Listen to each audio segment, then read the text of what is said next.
effects of mine.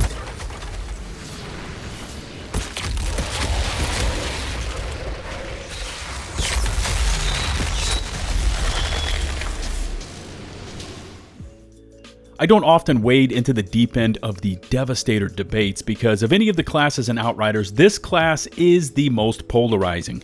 You've got the players that have been with Devastator since the beginning and have had to endure the constant bashing of the class and being kicked from parties as they were deemed to be slowing down the group due to their lack of damage output. On the other side of this war, you've got pretty much everyone else using other classes looking over at the devs with a look of misunderstanding and sometimes just downright disgust. Now, since New Horizon has gone live, the OG devs have received some small sampling of vindication as their class choice has been buffed somewhat. What's going on, everybody? It's LtBuzzLitebeer, and today I'm going to show you what is pretty much the only viable Devastator build at the moment. But if you build it like this, it is more than capable of crushing CT15 content both solo or in a group. But before we dive into today's video, I would again like to say a huge thank you to everyone out there that has been checking out my Outriders uploads, as the support has been overwhelming. And just in case you aren't yet a sub, please smash that sub button for more Outriders content, and don't forget to ring the bell to receive those upload notifications. Let's go.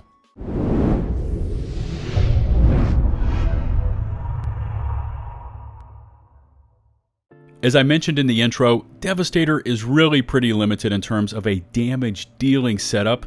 You do have the Marshal's gear setup, which is mostly built for debuffs. You've also got Deathproof, which is currently just bugged to shit and capable of pushing out huge bursts of damage for a short period of time, but it is nowhere close to being consistent, and I do expect to see that gear bug fixed in the near future.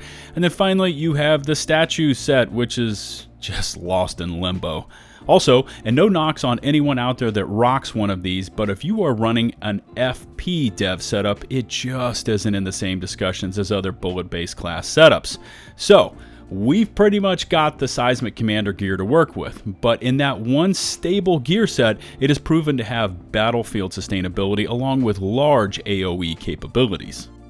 Let's start off with the class tree, and remember that Devastator's melee inflicts bleed, which will pair perfectly with our Seismic Commander Bleed Build setup. Also, Devastators heal for large chunks when achieving kills in close range, plus they get bonus armor and health. Now, as you see me progress out the class tree, remember to take as many anomaly power, skill cooldown, and bleed nodes as possible. The first master node to select is Paladin, because we will be using Golem as one of our skills, and I'll explain that more in a bit. Now, I personally like unlocking the pure anomaly nodes as they give us base resistance piercing, but I will show you an alternative once we finish up the tree. Protected by the anomaly is the next master node to select because we have a lot of AP on this setup, and this node gives us 40% bonus armor based on our base AP values. Skilled Sentry is decent as it grants us bonus armor and resistance once our skills end. And finally, finish up the seismic tree with the Earth's Heritage final node for 50% base damage increases for seismic skills. Now, here is one of the options you have, and it is with the Strong Arm of the Anomaly Master Node, which will give you 15% armor piercing for each enemy hit when using your class melee skill. Since I know that I am personally not good at remembering to constantly hit melees as part of my rotations, I have opted for the smaller nodes that give me the constant armor piercing bonuses.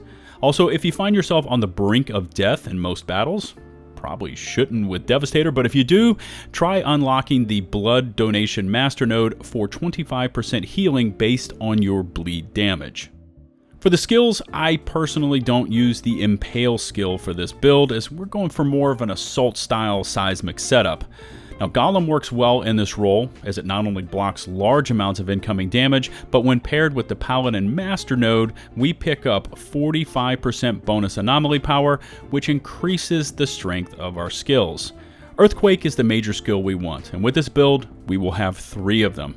Earthquake is capable of dropping huge AoE bombs all over the battlefield and will interrupt elites and bosses who are attempting to use their anomaly attacks against you.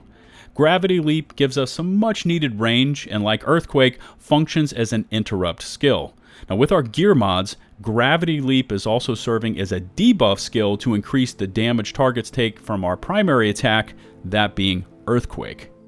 Moving over to the gear, and don't mind the silly cosmetics I've already attached to the pieces, but for this Seismic Bleed build, I'm going to be using the Seismic Commander helmet, upper and lower body armors, along with epic tier gloves and boots.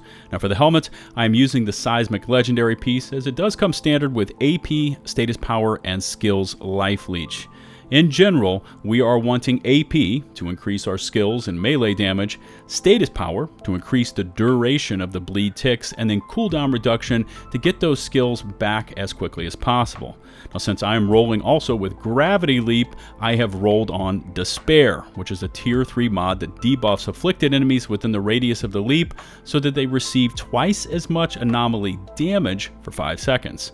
Bloodshock already comes on the helmet and is an absolute necessity, since the Seismic Commander gear buffs damage towards targets afflicted with bleed, but it is not capable of applying the initial bleed status effect itself. Therefore, we need a mod capable of starting the bleed, and here it is.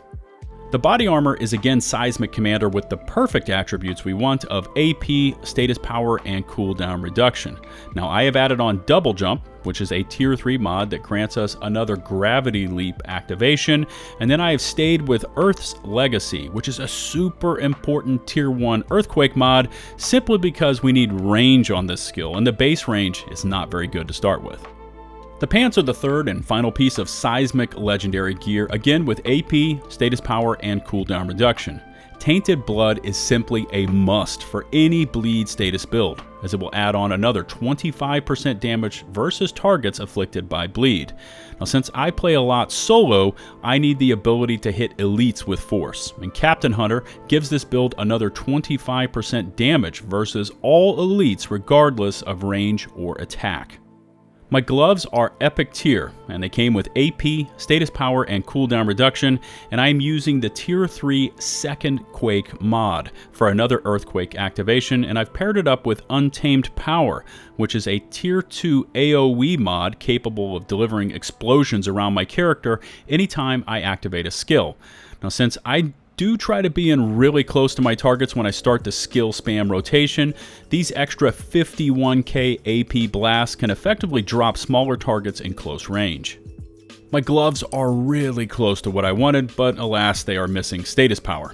Now I am using Extra Quake to give us a total of 3 Earthquakes before they go on to cooldown, and then I am also using Ground Crush, which is another tier 1 Quake mod for an additional base damage increase on my Quakes. If you are savvy with your melee timing and remember to use it in your rotations, having Claws Out, which is a tier 3 mod to inflict the vulnerable affliction, is a smart substitution in place of Ground Crush. My weaponry is a wild hodgepodge of this and that, but you know what? I like it, and I do use Moaning Winds on one of my weapons, despite the massive changes it received for the new Horizon update.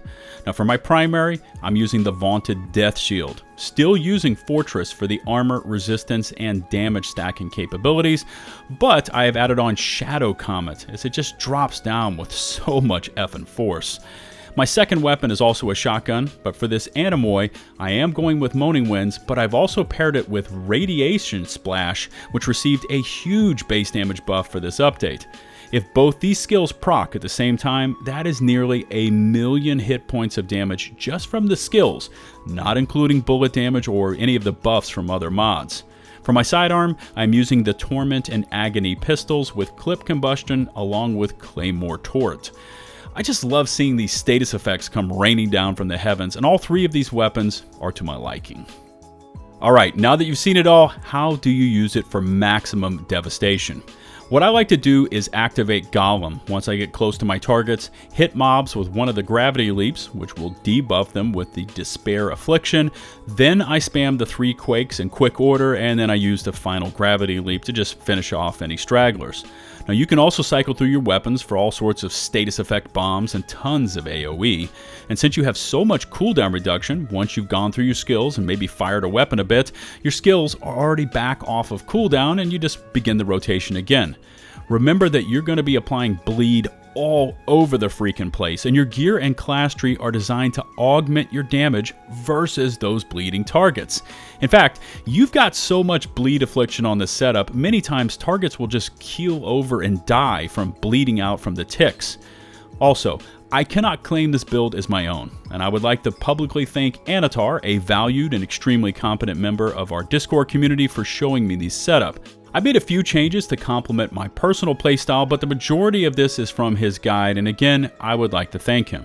Also, if you are looking for a bit of a more traditional Seismic Bleed setup, go check out The Full Measure, as he has posted a different version of this concept over on his channel, and I highly recommend it. Before I end this one, I would of course like to invite you all to join my community Discord server. Just check in the video description, click on the open invite link, accept those rules, and you are in. This is especially important now that we have the New Horizon update, and I've seen a ton of new players joining the Outriders community.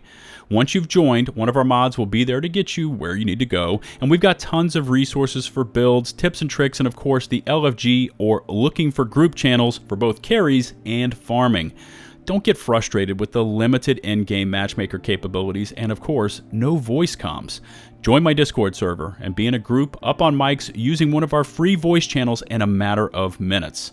Trust me when I say that we've got every angle of Outriders covered for you and a whole lot more. Also, in case you haven't done so already, please smash that sub button and ring the bell to receive those upload notifications. If you could be so kind as to rate and or share this video, it goes a long way to getting the video promoted within the YouTube algorithms. Don't forget to find and follow me on Twitch for weekly streams, and of course, you can follow me on Twitter, posting my thoughts on most things gaming related. Links to all of these platforms in the video description below. Until the next one, this is LtBuzzLitebeer, signing off.